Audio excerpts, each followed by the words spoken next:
The old stone bridge creaked and sighed, a weary giant resting over the sparkling pebble brook deep within its shadowed arch, where damp moss clung to ancient stones and the river whispered secrets.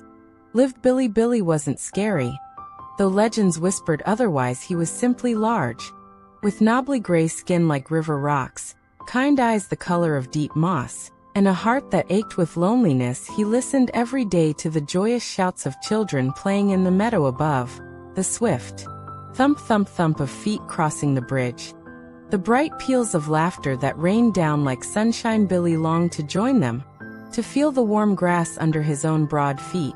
But he knew his appearance sent villagers scurrying away, so he stayed hidden, shaping figures from the cool, wet clay of the riverbank, whispering stories only the water heard. Up in the sun-drenched village of Willow Creek, children were taught to fear the rumbling sounds beneath the bridge. Trolls are fierce.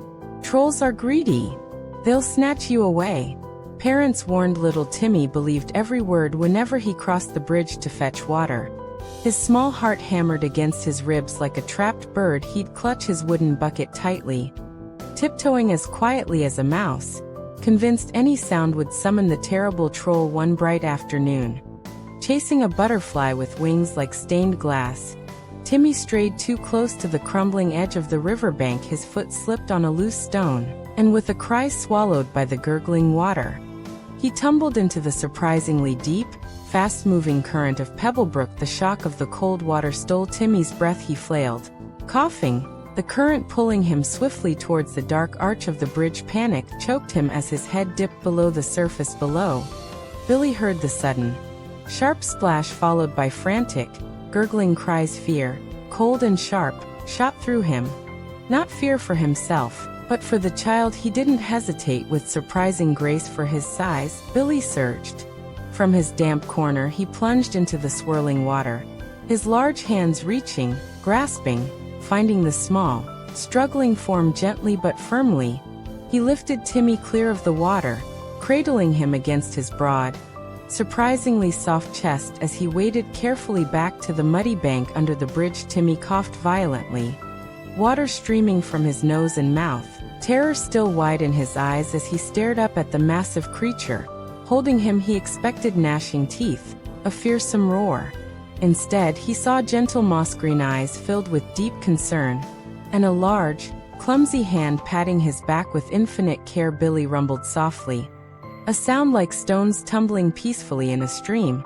Trying to soothe the shivering boy, he carefully set Timmy down on a dry patch of moss, then hurried back to his nook. He returned holding his most precious possession, a little clay dog, warm from resting near a small, hidden fire. He offered it to Timmy with a hopeful, hesitant smile. Timmy's fear began to melt, replaced by awe and confusion. He took the clay dog, its shape simple but full of character. Why, you saved me, he stammered, his teeth chattering, less from cold and more from the shock of the unexpected kindness. Billy nodded slowly, his large head dipping. He pointed a thick finger at the clay dog, then at Timmy, and made a gentle cooing sound. He then pointed to his own chest and the bridge above, a look of profound sadness washing over his features. Timmy understood. You just wanted someone to see you?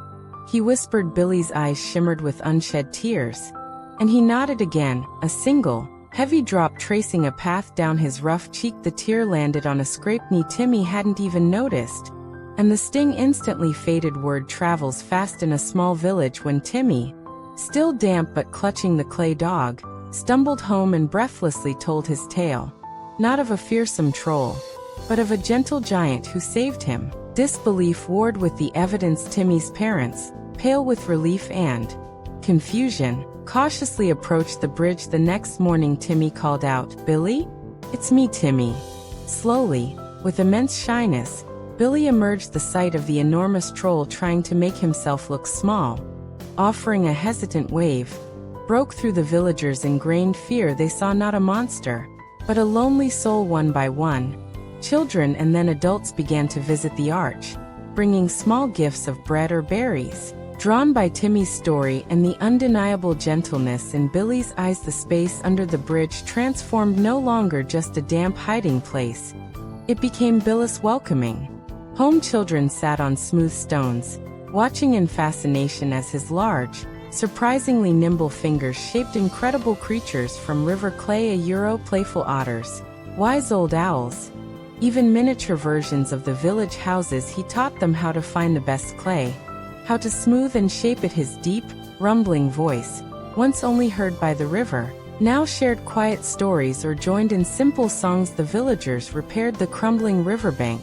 where Timmy fell. Laughter, genuine and warm, echoed under the stones now, mingling with the river's song. Billy still lived under the bridge, but he was no longer trapped beneath the village. He had become a cherished part of it. On clear nights, Billy would sometimes sit by the water's edge, looking up at the stars scattered like diamonds across the velvet sky. The comforting sounds of the sleeping village drifted down, a distant bark, the sigh of the wind in the willows, the soft murmur of a lullaby from an open window. He felt the cool earth beneath him, the lingering warmth of the day's shared smiles, and the little clay dog Timmy had insisted he keep, now sitting proudly on a shelf of stone. A deep sense of peace, profound and warm, settled over him. He wasn't the scary troll under the bridge anymore. He was Billy, the gentle guardian of Pebblebrook, finally home as the moon cast a silver path on the water. His eyes gently closed, a quiet sigh of contentment escaping him, surrounded by the deep, peaceful quiet of belonging.